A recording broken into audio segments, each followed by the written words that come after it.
Bueno, la anterior vez estábamos viendo la primera parte de lo que significa responsabilidad médica. Hoy vamos a ver la segunda parte y se refiere exactamente a todas las actividades que pueden incriminar el acto médico, ¿no? Es decir, aquellas actividades que están consideradas no normales, aquellas actividades que pueden demandar algún tipo de sanción a las personas o que desarrollan esta actividad. No solo a los médicos, también a las enfermeras, a los odontólogos, en realidad todo el personal de salud. Bien, habíamos indicado que había que diferenciar en la anterior clase los tipos de responsabilidad que una persona que trabaja en el área de salud tiene que ir y enfrentar, ¿no? Empezamos por la responsabilidad penal, es aquella que está sancionado jurídicamente, hay una sanción legal y que generalmente se refiere a la pérdida de la licencia o autorización de médico, además de la reclusión en una cárcel.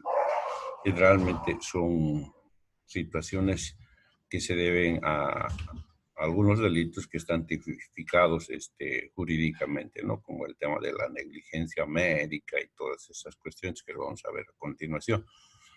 Tenemos la responsabilidad civil, aquella en que el médico pudiera inferir algún daño al desarrollar alguna actividad con un paciente y que generalmente tiene una sanción que es económica, ¿no? Entonces, la indemnización económica o resarcimiento económico es sobre todo la forma en la que se resuelve esto.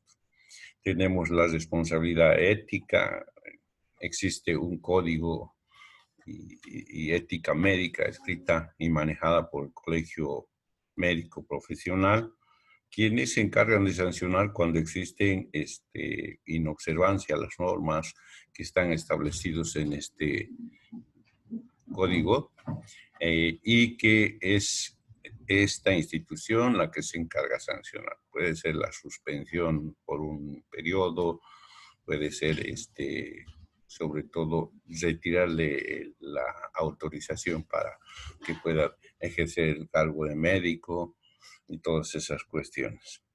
Y también la responsabilidad administrativa, aquella que tiene que ver sobre todo con el desarrollo de una actividad en la cual está prestando funciones.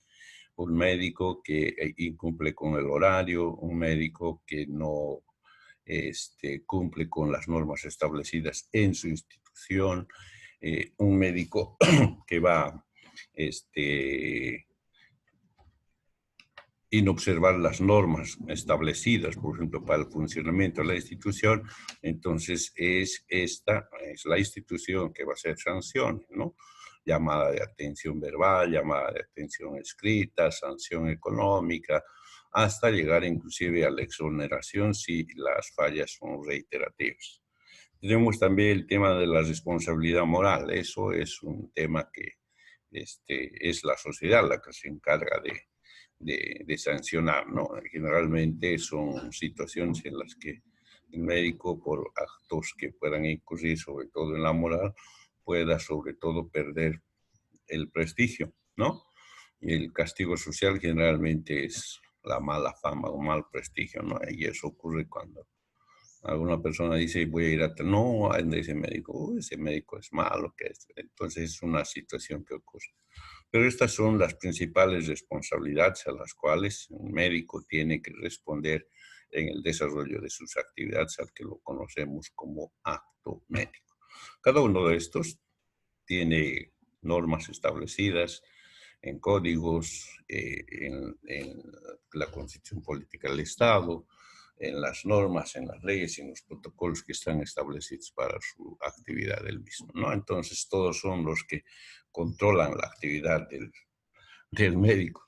Son muchas las normas, los códigos que se han utilizado, sobre todo tomando en cuenta que la materia con la que vamos a desarrollar la actividad es principalmente personas, ¿no? Personas humanas que, ya hemos dicho, no hay lugar de errores, de cometer errores en la medicina, porque generalmente estos errores van a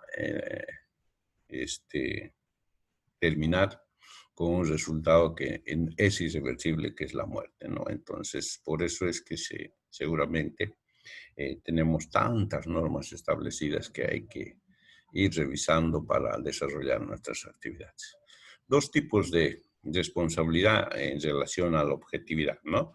Una es la objetiva, aquella de acuerdo a la norma jurídica, es aquella que surge de un resultado dañoso no esperado, muy parecido al término que hemos utilizado anteriormente, que generalmente el médico puede provocar. En cambio, la responsabilidad subjetiva es la que surge de la subjetividad del médico. Puede estar al servicio de una determinada acción penada por ley.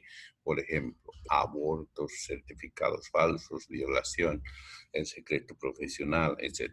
Son delitos que ya están establecidos. Por ejemplo, el aborto no es legal en Bolivia.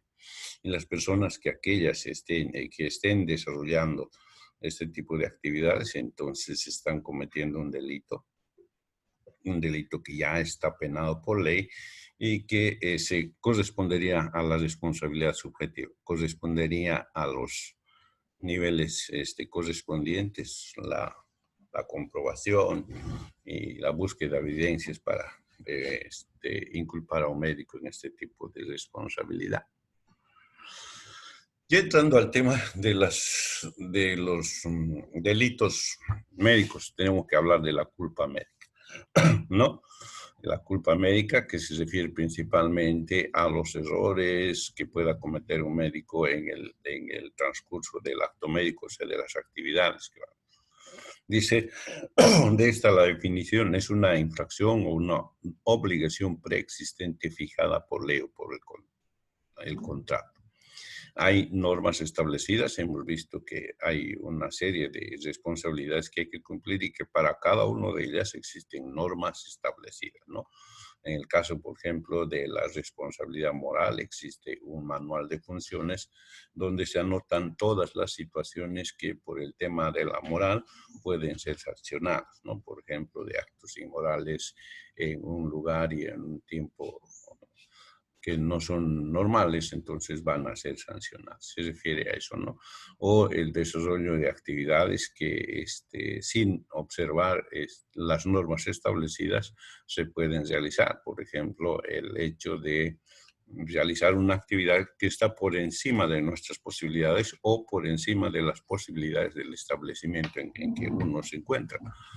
No puede una persona, por ejemplo, desarrollar una actividad de una cirugía compleja en un hospital de primer nivel. Uno, porque la organización, segundo, la infraestructura, tercero, los equipos. Y si el recurso humano, o sea, el cirujano, es quien lo va a desarrollar en este nivel está incumpliendo una norma, un protocolo. Por lo tanto, la responsabilidad de esta situación es la del médico. Hay dos situaciones que tenemos que identificar, que ya lo vimos en la anterior vez, en el caso de la culpa médica, es el dolo y es la culpa.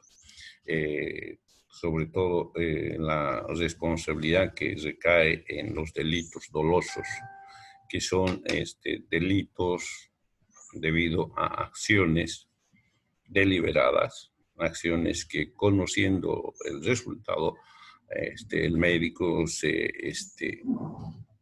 lo realiza, ¿no? Entonces esta es una actividad dolosa y que generalmente va a ser inculpada o va a ser sancionada jurídicamente. El otro caso es el culposo, el delito culposo, que también son delitos, son resultados inesperados, pero que son, podríamos decir, accidentales, o sea, son daños producidos sin intención. La diferencia con el doloso sería que estos sí han sido intencionados, o por lo menos se conocía la posibilidad del resultado y pese a eso se han desarrollado la actividad. Al final el resultado es un resultado negativo, un resultado que ha dañado a la persona o a las personas y que sabiendo nosotros de que sí podía desarrollarse este resultado, lo realizamos. Entonces eso incluye a la actividad dolosa. En cambio, la culposa es aquella que desarrolla uno sin esperar el resultado, ¿no? Entonces, para eso hay formas en las que uno puede excluirse de este tipo de situaciones. Parte de eso habíamos dicho que son los, ¿cómo se llaman esos documentos que firma un paciente y lo firma el médico para hacer una intervención? ¿Alguien se acuerda de ese documento?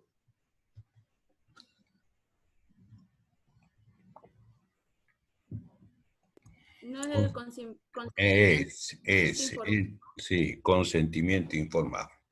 En la medida en que un médico vea, ¿se acuerdan? Una primera parte, uno de los primeros videos decía, en algún momento el médico tiene que equilibrar en hacer o no hacer la cosa, dependiendo de que podría de esta actividad resolverse de buena manera el resultado del paciente.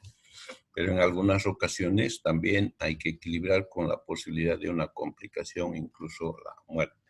En esta situación, lo que normalmente se hace actualmente es llenar el consentimiento informado, que lo hemos revisado en sus partes principales, y es un documento donde el médico va a comunicar todo lo que va a hacer, cuáles son la posibilidad de resultado y cuáles son las complicaciones, inclusive anotando si es que hubiera la posibilidad que podría presentarse el deceso debido a una falla o alguna situación que ocurriera en la cirugía.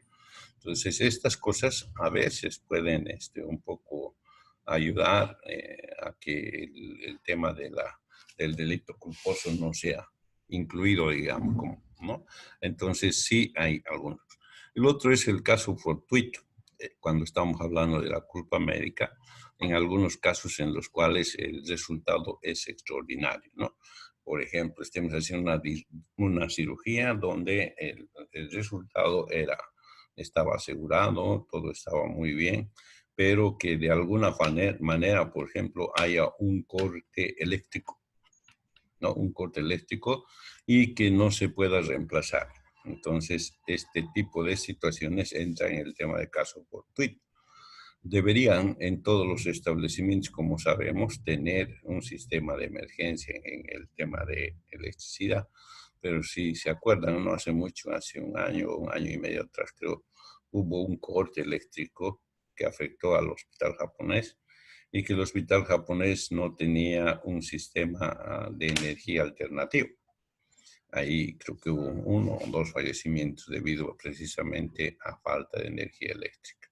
Entonces, sí era un caso fortuito, ¿no? Era un caso en el cual sí se podía haber resuelto porque el departamento de mantenimiento o el departamento técnico tenía que haber estado al día con todas las normas de mantenimiento, control de todo lo que se iba a necesitar en tema de emergencia. Bueno, pero es ese el ejemplo que podemos dar de un caso, ¿no? Entonces vamos a ver en base a estos las formas de delito que existen cuando estamos hablando del trabajo médico. En la responsabilidad penal médica hay algunas formas de culpa que se conocen como la impericia, la negligencia, la imprudencia, además de la inobservancia de reglamentos. Son los principales delitos generalmente que los fiscales o la gente que ha tenido algún daño por la actividad del médico, por el acto médico, inculpan de esta situación, ¿no? Entonces, normalmente me parece que todos los médicos, no creo que un médico que quiera desarrollar una actividad para hacer el daño a las personas, sino que generalmente ocurren por situaciones que a veces no son previsibles o si son previsibles en algún momento, a veces es difícil desarrollar esa actividad. Hablemos de la impericia. Es sinónimo de no saber. Impericia quiere decir no saber. Yo tengo hoy, o por ejemplo, ustedes están entrando, van a entrar a hacer internado. Ya cuando estén haciendo internado, el primer día, el primer día de internado en materno infantil les toque atender un parto, ¿no? Un parto en el cual sea de una primigesta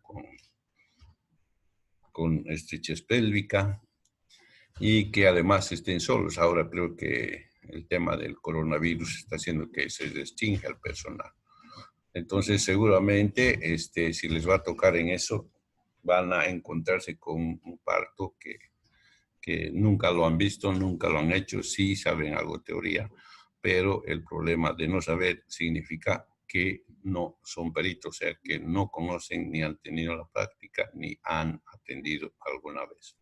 Entonces, generalmente, en algunas situaciones en las que por emergencia no hay ningún tipo de personal, a veces nos vemos obligados a atender, ¿no?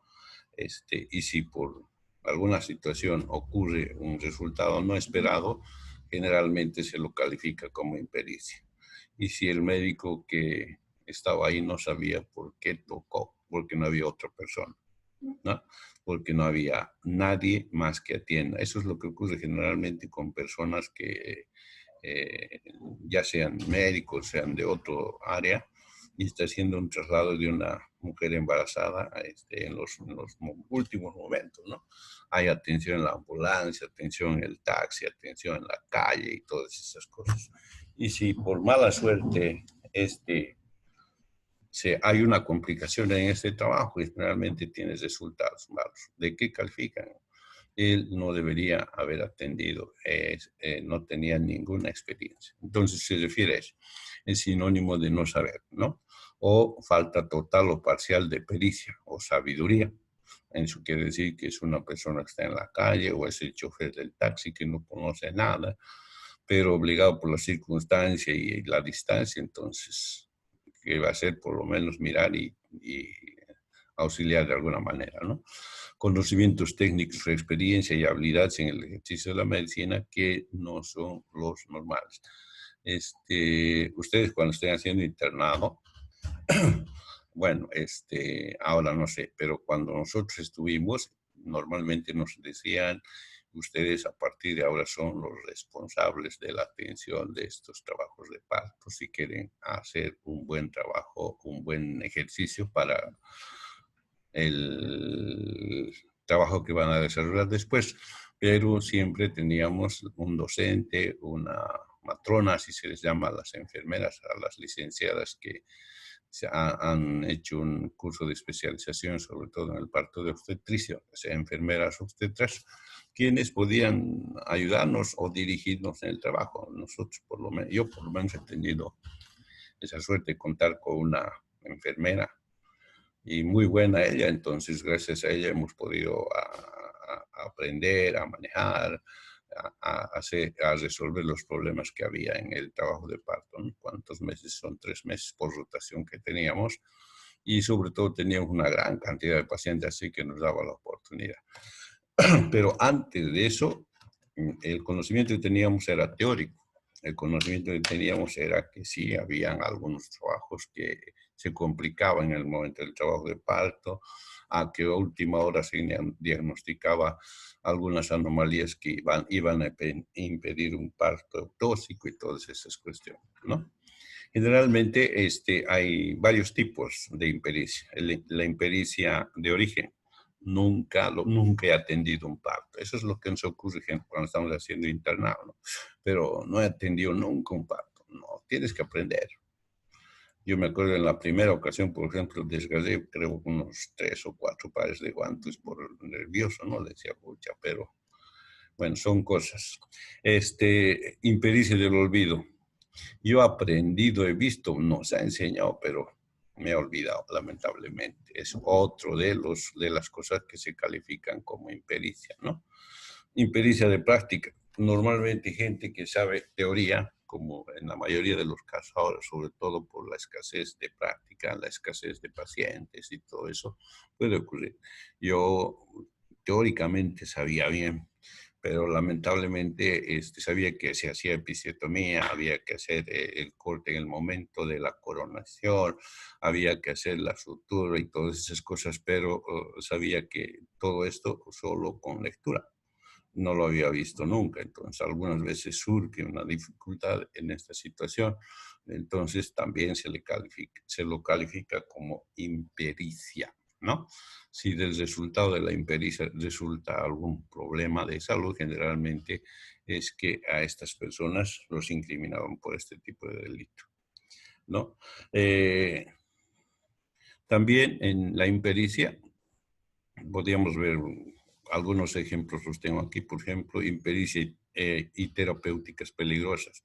El riesgo que se puede producir debe ser menor que el daño que debe reparar. Está ocurriendo eso ahora. Muchos médicos, muchas personas están avanzando con el tema de tratamiento para el coronavirus acerca de utilizar la ivermectina, creo, ¿no? Entonces, cuando se está utilizando este producto, que es un producto que sí utilizan los veterinarios, y nosotros también cada vez que hay algún problema con nuestras mascotas, vamos y los hacemos inyectar.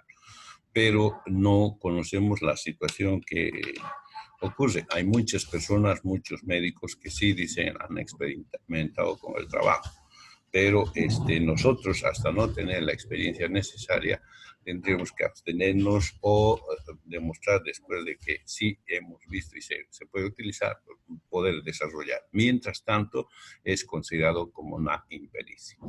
Impericia y cirugía, elementos de valoración. En el caso de las cirugías, hay que hablar del riesgo operatorio y la oportunidad de la realización. El documento que nos sirve para la información al paciente tiene obligatoriamente tener estos puntos. Tiene que anotarse el riesgo operatorio y cuál es el beneficio, o sea, hasta cuánto por ciento podemos beneficiar y cuál es la posibilidad de que haya complicaciones. Se debe anotar eso en ese documento.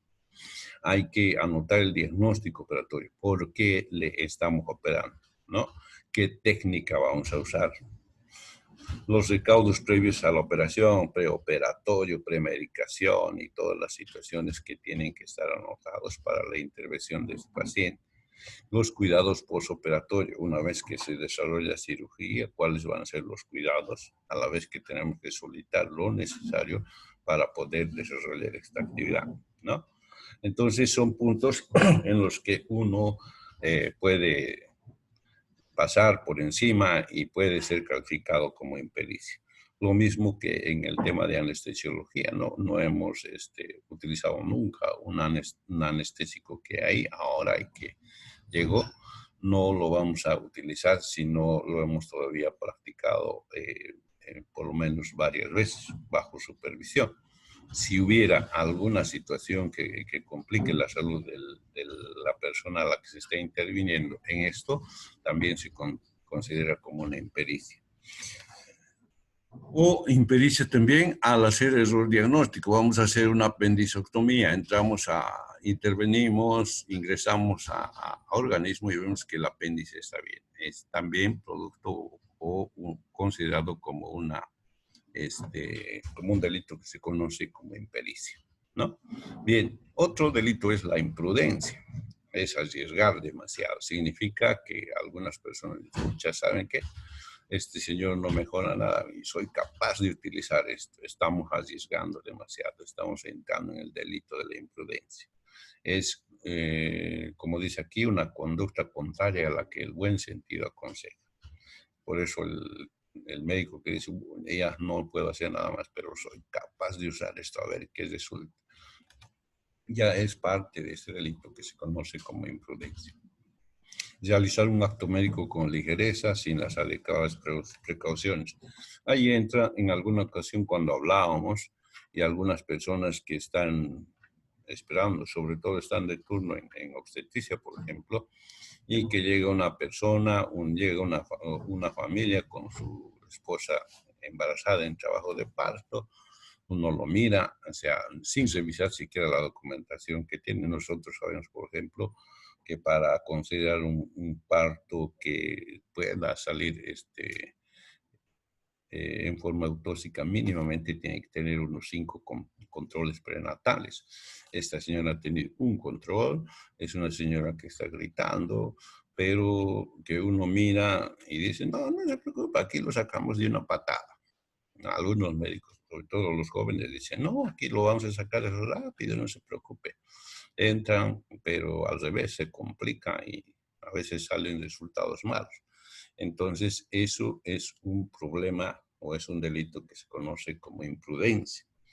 Todos los casos que se traten, por ejemplo, en obstetricia, se le tiene que dar el sentido de que siempre existe riesgo.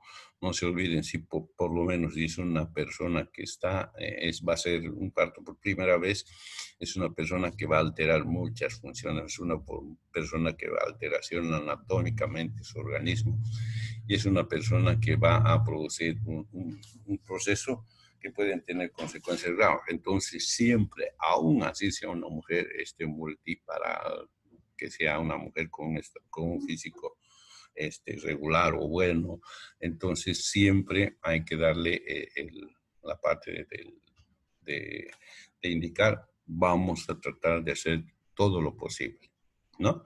Entonces, eso nos va a evitar tener este tipo de situaciones como el tema de imprudencia. Lo que ocurre es que después las familias, cuando hay una complicación, dicen, si él dijo que iba a salir de una patada, ¿por qué no nos dijo que iba a ser difícil? Íbamos a recurrir a otro médico. Entonces, es este tipo de delito que se conoce como imprudencia. ¿No? Aquí tengo algunos ejemplos. Por ejemplo, falta de historia clínica es imprudencia médica. Eso ya es un delito. ¿No? El mal uso de la historia clínica del mismo modo. Por eso es que cuando hay algún trabajo que les dan a ustedes y dicen, vayan, hagan la historia clínica y requieren o prestado, generalmente el personal les dice, no, no podemos prestarles, usted tiene que hacer su historia clínica. Es debido a este tipo de situaciones. Falta de cumplimiento de protocolos. Se tiene que hacer preoperatorio y porque el médico, el cirujano estaba ocupado, no se hace. Entonces, a veces se entra directamente sin estas situaciones, puede ser una complicación, ¿no? Puede ser que el médico o el cirujano o el primer cirujano sepa lo que hace, pero hay que cumplir los protocolos. La falta de cumplimiento de los protocolos significa inobservancia a las normas y ya es parte de un delito. Falta de cumplimiento de estándares mínimos. Debemos convencernos de que el quirófano, el equipamiento, el personal sean los que requerimos mínimamente, ¿no? No podemos ingresar, por ejemplo, a un quirófano que no sabemos que esté bien esterilizado. Entonces, sí, nosotros tenemos parámetros para los cuales podemos acudir. La falta de esta situación también nos va a significar imprudencia médica. Información insuficiente al paciente. Eso, por suerte, ahora, con el consentimiento informado se ha logrado, digamos, resolver. Pero aún así, todavía es importante hacer esta información. Hay que extender sobre todo a los principales parientes que pueda tener el paciente, ¿no? Escasa utilización de medios auxiliares, excesiva utilización de medios auxiliares, asistencia despersonalizada, falta de medios diagnósticos, falta de medios terapéuticos complementarios, medicación y métodos complementarios de diagnóstico, agresivo, omisión de socorro y aquí inclusive entra el acto deshumanizado del personal de salud, entra en el tema de imprudencia médica. Entonces, es otro delito también que sí está sancionado jurídicamente. Hay muchas personas que están en la cárcel de Palma Sola debido a estas situaciones porque ha provocado más daño, ha provocado también daño en el físico y a veces ha provocado hasta la muerte en este tipo de situaciones. El otro delito es la negligencia, ¿no? Que es sinónimo de descuido por desconcentración o por cualquier situación, o omisión o falta de aplicación o diligencia en la ejecución de un acto médico, ¿no? O también puede configurar un defecto o una omisión en hacer menos, no guardar la precaución necesaria o tener indiferencia por el acto que se realiza. Para nosotros, cualquier tipo de intervención que desarrollemos con el paciente, de lo más sencilla, se tiene que hacer con toda la concentración necesaria. ocurre eso, por ejemplo, en algunas situaciones en que, bueno, también los médicos son personas, son humanos, tienen algunos problemas y en algunos días están en situación de estrés, lo cual no va a permitir una concentración necesaria para desarrollar las actividades y sobre todo cuando ya trabajan mucho tiempo, el trabajo se hace mecánico. Dice, tengo dolor de cabeza, estoy con gripe y ya mecánicamente, sin pensar, estamos entregando una indicación. Entonces, este tipo de situaciones puede dar lugar a esto que se llama negligencia. O también dice, es la forma pasiva de la imprudencia y comprende el olvido de las precauciones impuestas por la prudencia, cuya observación hubiera prevenido el daño. A ver, cuando estamos haciendo una cirugía de abdomen, normalmente lo que se hace es un vaciado gástrico. Y porque la enfermera se haya olvidado o haya obviado este paso, una vez que ya se entra a la cirugía, una vez que ya se ha desarrollado la apertura del sistema digestivo, vamos a tener una contaminación total. Esta es una negligencia, ¿no? ¿De qué? De la persona encargada de desarrollar. ¿De quién también? Del médico, quien tiene que supervisar que estas actividades se cumplan. Entonces, a todo este tipo de formas de actuar en el acto médico se conocen como negligencia médica, ¿no? La imprudencia y la negligencia son las caras de una misma moneda. Bueno, son similares, pero existen diferencias porque también el tema de las sanciones son diferentes. Decíamos de la negligencia, es descuido u omisión. Eso significa olvido, desconcentración y dejar pasar una cosa importante de la que depende, digamos, que no haya daño y que cuando pasa generalmente termina con algún tipo de daño para la persona. En cirugía es muy frecuente el tema de la negligencia, cirugía obstetricia, además de neonatología, ¿no? Principalmente por gente, por cirujanos que ya todos los días desarrollan esta actividad. Entonces, para ellos se hace una actividad mecánica, ¿no? Y en la mayoría de los casos, en alguna situación, existe un olvido, existe algún accidente que va a ser generalmente calificado como una negligencia. El uso de medicamentos sin observar si el paciente tiene alguna alergia o no, alguna hipersensibilidad a algún medicamento, también entra dentro del delito de negligencia. Pacientes que son hipersensibles a la penicilina, ¿no? Algunos sí son muy, muy, muy hipersensibles y hacemos una inyección de esta, podemos provocar un espasmo de glotis y el fallecimiento si no existe una atención inmediata del paciente. Entonces, es también parte de la negligencia, parte de este tipo de delito. En la historia clínica, yo les decía siempre, no es un documento legal, es la primera evidencia que va a secuestrar el fiscal. Peor todavía si el fiscal mira y esta historia a quién corresponde y el nombre está mal escrito. Normalmente ellos dicen, bueno, ¿cómo no va a haber negligencia? Ni siquiera el nombre ha escrito mal, escrito bien. Entonces, es parte del delito y sobre todo evidencia del delito cuando la historia está mal elaborada, no tiene cronología, no tiene horas, no tiene indicaciones claras. Generalmente son situaciones que a veces incriminan más al médico, ¿no? Y el tema del abandono, o sea, el paciente tiene que ser controlado necesitamos signos vitales cada 3 horas. Y resulta que en la historia clínica no existen el control de los signos vitales cada 3 horas y existe una indicación. También es un signo de negligencia médica. Son esas las principales figuras de negligencia médica y aquí tengo algunos ejemplos. No sujetar al paciente a la mesa de operaciones o camilla. Hasta un paciente está siendo intervenido y que lamentablemente por un dolor que se puede provocar debido, por ejemplo, a una anestesia que no está bien desarrollada, puede caer y provocar una fractura, puede provocar alguna lesión mayor, entonces considerado como una negligencia médica. Un examen médico insuficiente en ingesta de sustancias tóxicas. Es importante la eliminación, sobre todo de sustancias tóxicas que entran al organismo, porque estas durante el tiempo de permanencia del organismo aún siguen desarrollando su toxicidad. Gente que utiliza ropa de protección y no se la quita, por ejemplo, para llevarle de emergencia al hospital, es que esa persona aún, a partir de la ropa mojada, empapada con alguna sustancia química tóxica, va a seguir desarrollando este tema. Falta de protección en la aplicación de radioterapia. Cuando vamos a hacer rayos X y el técnico, por hacerlo rápido, no utiliza la protección necesaria ni para él ni para el paciente, ¿no? No controlar al paciente en el postoperatorio, sobre todo en el periodo de recuperación.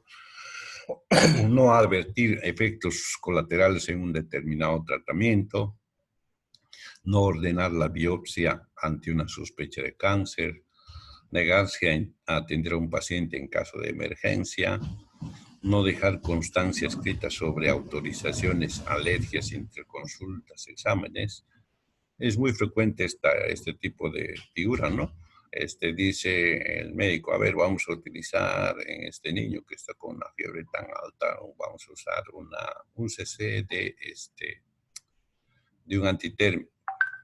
Y lamentablemente la enfermera, como estaba distraída, utiliza más de un cc, provocando problemas en el niño. Entonces, parte del tema de la negligencia.